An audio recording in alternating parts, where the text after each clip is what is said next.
Anthony Fielding, known as Tony to his colleagues and friends, was born in England in 1940 and completed both baccalaureate and PhD degrees in geography from the London School of Economics. Although he spent most of his career at the University of Sussex, he took time out for visiting professorships at the University of Illinois in the United States and at Kyoto University and Ritsumeikan University in Japan. He has written several books and many articles about urbanization, migration patterns, and segregation in cities, with a special emphasis on Japan. This article is an example of his work on Japan and part of a recent international dialogue among scholars in many countries comparing the intensity of residential segregation, separating rich and poor people into separate neighborhoods. Japan is an important case in this comparative work because some research has suggested that such segregation is much lower there than in the United States or many other countries. But Fielding takes issue with some of the assumptions and methods in previous research.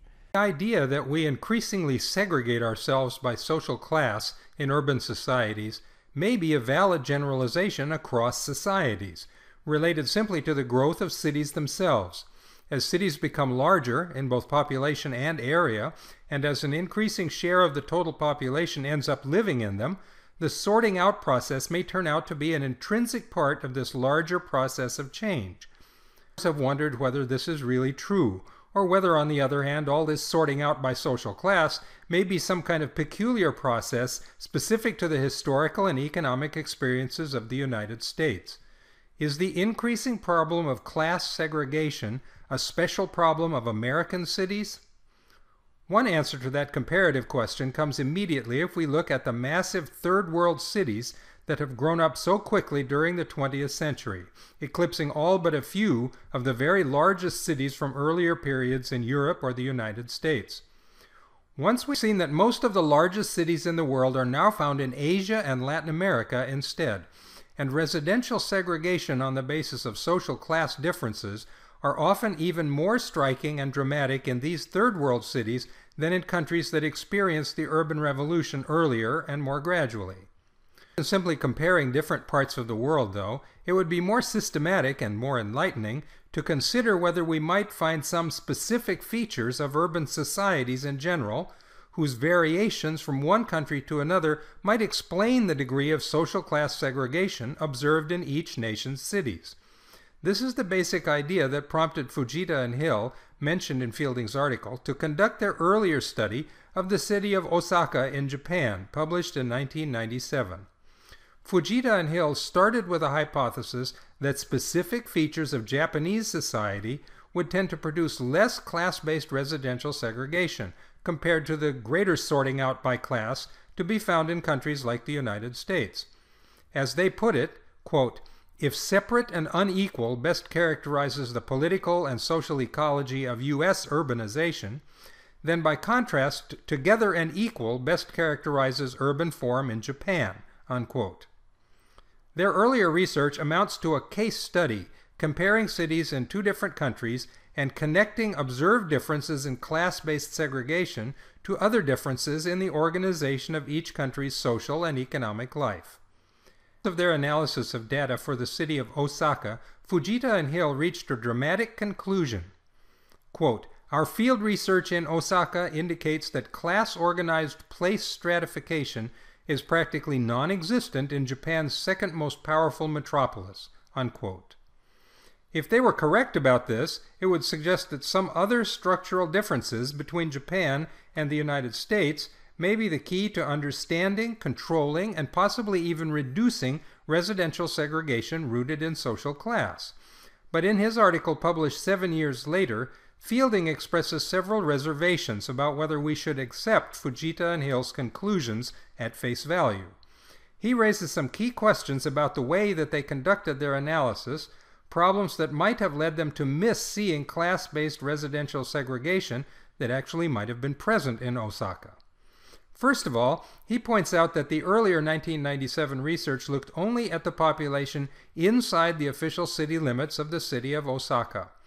Osaka has spread out over a larger territory than that within such official boundaries, just as many cities have done. If you ignore such outlying suburbs, you might be missing an important contrast between areas with very different social class compositions. After all, the concentric zones proposed by Ernest Burgess aim to describe and capture contrasts by social class as well as ethnicity, so if you omit the outermost of such zones or rings, you're not seeing the whole picture. Fielding discusses the outlying population of Osaka that didn't get included in the analysis by Fujita and Hill, but in the end he is not too worried about this problem and does not think that their results would have changed much if they had included a larger area in their study. But his second concern is more serious. The index of dissimilarity, used in the earlier work by Fujita and Hill, always compares different groups like social classes across some kind of small geographic units that make up a total metropolitan area. This index only captures differences between such areas. We have no information about possible segregation within each of these areas. For example, northern cities in the United States usually exhibit a pattern of racial segregation at a fairly large-scale level that can be measured using census tracts or even larger areas as geographic units for measurement. But using such larger units of analysis for southern cities, with housing patterns left over from the earlier period of slavery when black households were mixed in among the white households they served, will miss a lot of what has been called salt and pepper segregation at a much smaller scale. Fielding had a similar concern that Fujita and Hill may have missed out on some class-based segregation in Osaka, Japan, for basically the same reason. In that earlier study, the geographic units of analysis were a couple of dozen sub-areas of the city of Osaka. The name of these areas translates into English roughly as wards. Fielding points out that the average population of each of these wards was about 56,000 people, 10 to 20 times larger than the average size of census tracts usually used for such segregation research for U.S. cities. He is very concerned that there's room for a lot of segregation by social class within an area with over 50,000 people. Any such sorting out along class lines within these areas will not show up at all in the index of dissimilarity calculations. So Fielding decided to try the same idea again, but to improve the research design by using much smaller areas and by taking in the entire metropolitan region. Since he was more familiar with the nearby Japanese city of Kyoto, he decided to do his analysis there rather than repeating the study of Osaka. To examine Fielding's statistical models and findings, we need to take a closer look at why he chooses to focus, as Fujita and Hill did before him, on Japanese cities in particular. What is it about Japan that led all these scholars to expect to find less class-based segregation there than in the United States or England or Scotland or many other Western countries? If we're going to use such comparative international case studies to try to sort out what really causes segregation by class, it is important to spell out what specific characteristics of the society make such comparisons logically useful. The first reason that Fielding and other scholars mention for expecting less class segregation in Japan is that Japan has different rules about where various types of buildings can be built and about how land is organized. Probably you are most familiar with the style of zoning ordinances developed in the United States, where each parcel of land is defined and reserved for either residential, commercial, or industrial uses. This limits the type of construction that can be built on each lot or parcel, and also what kinds of activities can be done in the resulting buildings. There are different levels of each of these three basic land uses, further subdividing the possible uses of each piece of land. Such zoning categories then usually are grouped together into larger territories so that all the adjacent lots within such an area have the same zoning classification. This guarantees that some neighborhoods will have uniformly large lots with detached single-family houses on them, while other areas may contain high-rise office buildings or large, high-density apartment complexes, or perhaps even an auto assembly plant. In Japanese cities, while there are different land use classifications assigned to parcels of property, these uses are not joined up across parcels to the same extent, so Japanese cities tend to have a more checkered pattern of intermixed land uses. A larger area may contain different lots with different types of residential construction and even commercial and other uses mixed in among the residences. These different legal restrictions on possible land use could lead to different patterns of social class segregation. And some scholars have suggested that one reason for class-based segregation in U.S. cities, and perhaps in some third world cities too, is that social class position tends to be inherited to a very large degree from one generation to another, so that if people take over the houses of their parents, as happens in many countries, they will be reproducing the same social class profile in the next generation. We sometimes hear that the United States is the land of opportunity, where anyone can achieve success, and we prominently celebrate individual cases when this happens. But careful analysis shows very clearly that over 90% of all the wealth that exists in the United States is inherited from previous generations, not earned by its current owners, and that intergenerational mobility across social class lines is actually lower in the United States than in many other advanced urban societies, and getting even lower with each passing year. In contrast, some scholars suggest the possibilities for upward social and economic mobility may be greater in Japan. Japanese society is sometimes described as more meritocratic, where each person's status is more defined by their own proven abilities and achievements. If this were true, it might contribute to less residential segregation by social class. But Fielding doesn't buy this argument, not for Japan any more than for the United States or most other societies. He rejects this possibility as an explanation of why Japan might be less segregated than other countries. It leaves him with a lot of additional reasons to expect lower segregation, though, in addition to the different type of zoning he considered first. His third point is that in Japan, the central government makes massive contributions to the transportation infrastructure, and that the high population density of the country has made it efficient and economical to develop a very comprehensive system of high-speed rail and other forms of mass transit. The U.S. government also makes massive investments in transportation infrastructure, but in American cities, these federal contributions are almost totally in the form of subsidies for construction of freeways and highways. This policy contributes to class-based segregation because commuting to work then requires expensive private automobiles. The system of freeways and cars was more appropriate to the low population density of American society when it began, but as it has settled in as the dominant transportation strategy, it also has become a kind of self-fulfilling prophecy, encouraging cities to spread out and ensuring that the new outlying areas will include a lot of suburbs segregated by social class and dependent on automobiles. Extensive mass transit systems and also private companies totally subsidizing the resulting low commuting costs for employees in many cases, the Japanese city makes it much easier for people of any social class to live anywhere they want in the city and still find it possible to get to work conveniently every day. This should mean less class segregation. Fielding tells us how Japan provides another contrast with the United States in terms of how people translate higher incomes that come with moving up through stages of the life cycle, and hopefully also with success in careers, into residential changes. The familiar U.S. pattern of starting off in a small, inexpensive city apartment but eventually moving to a larger house in the suburbs is less typical in Japan. There is less space on the outskirts of Japanese cities for suburban sprawl, and land prices are not that much cheaper at the periphery. Most Japanese households do not consider abandoning one residence and moving to another.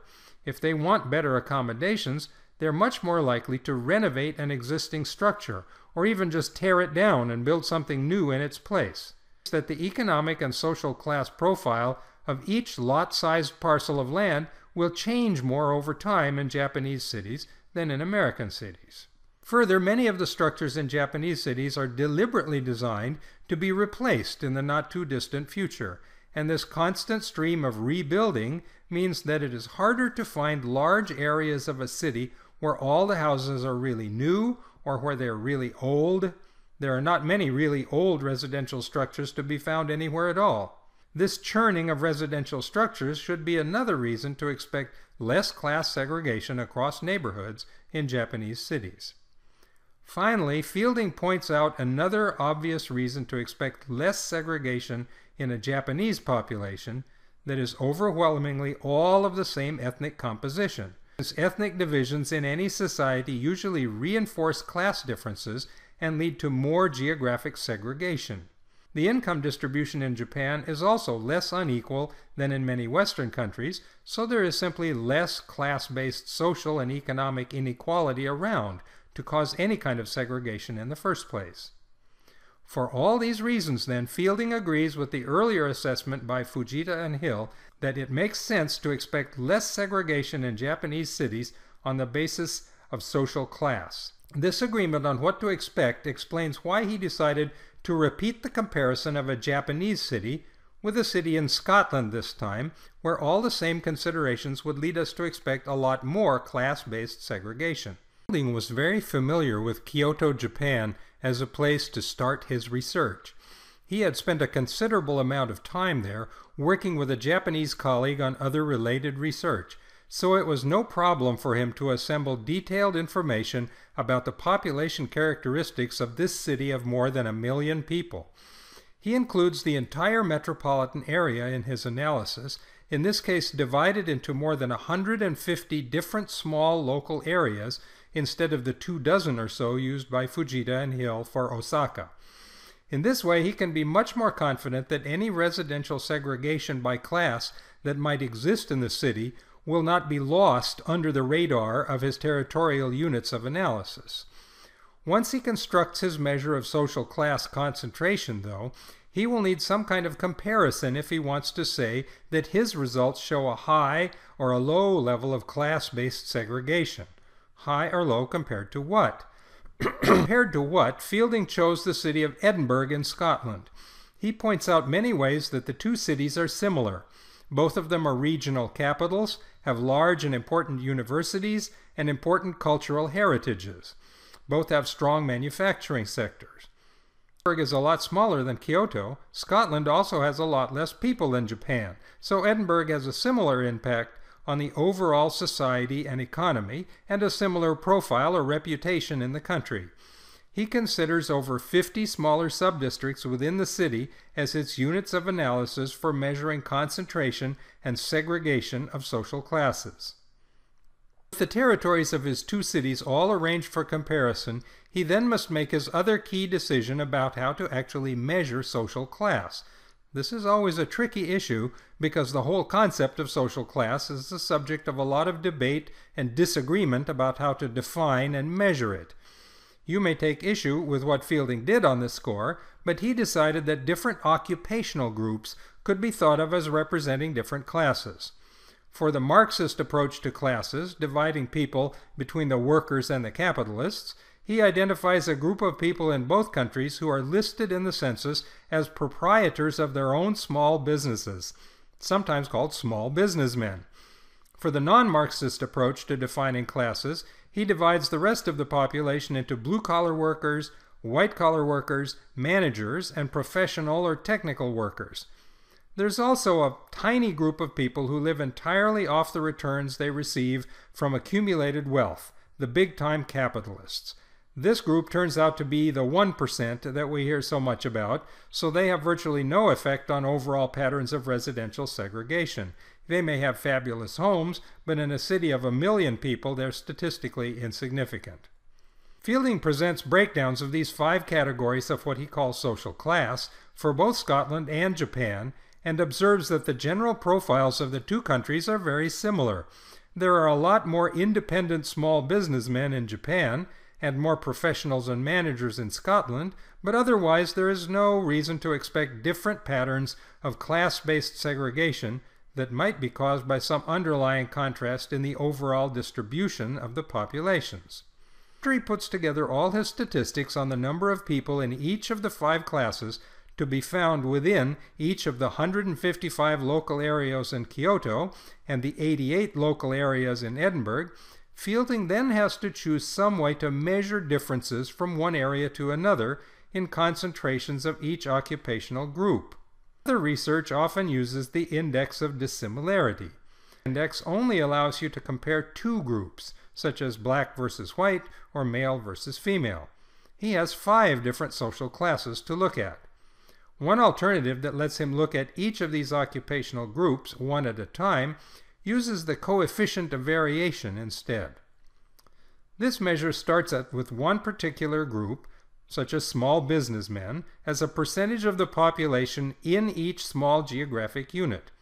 Over the whole city of Kyoto, the average for all such small areas was about 21% who were small businessmen, as shown in the pie chart. But this percentage was higher in areas where a lot of small businessmen live, and lower in other areas.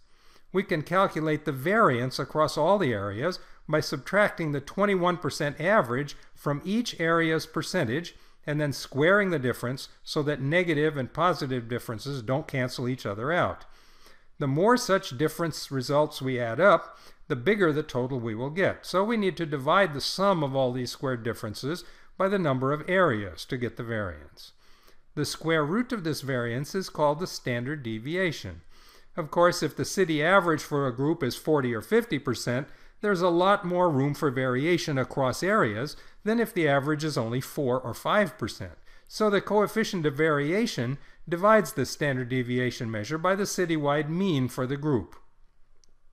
If the coefficient of variation for any occupational group is higher, it means the group is more concentrated in some areas and more scarce in other areas. If it is 0, that means that every area in the city has the same share of its people with that occupation, so there's no segregation or concentration of that group at all. We can look at these results for each of the 5 groups separately, in case they each have their own level of segregation within Kyoto or Edinburgh. As it turns out, Harris finds a smaller coefficient of variation for each group's percentages across the sub-areas of Kyoto than across the sub-areas of Edinburgh. In Edinburgh, the most segregated occupational group was professionals, with managers and blue-collar workers close behind. Needless to say, the areas where blue-collar workers concentrated were not the same areas as those where professionals concentrated.